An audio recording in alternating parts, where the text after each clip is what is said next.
Why can't there be multiple gods that we can believe in? And why can't there be multiple Good, ways into heaven? good. There can be. But you see, what you've got to answer, ma'am, is why would you believe in heaven? Have you ever been there? Neither have I.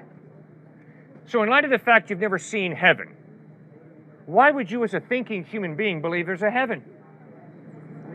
I mean, Why? through the Christian faith, is there not the communication that if you do live by the faith, you get and you are forgiven, you go to heaven?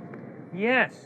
But, ma'am, my being convinced that I'm going to heaven is based on one thing: the trustworthiness of Jesus Christ.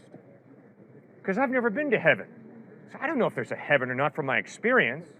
And I can promise you, Austin is not heaven. Okay? It's a very nice place, but it's not heaven. Right. Okay?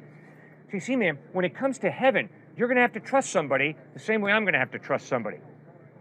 And the question is, why do you trust whoever it is you trust? So because Muhammad contradicts Jesus, and because Jesus contradicts the avatars of Hinduism, and because the avatars of Hinduism contradict Siddhartha Gautama Buddha, and because they all contradict Baha'i faith, you've got to be on the intellectual level of a cockroach if you say they're all saying the same thing. They're not, ma'am. They're contradicting each other. So either they're all wrong or one of them's right. And now you've got to study the Gospels for yourself, Matthew, Mark, Luke, and John, and you've got to ask yourself, does the evidence point to Jesus being the truth? And if it does, trust him. But if the evidence is that Christ is a liar, you'd be a fool to trust him. Do not trust Jesus if the evidence is he's a fraud, he's a hypocrite, he's a liar. Don't trust him.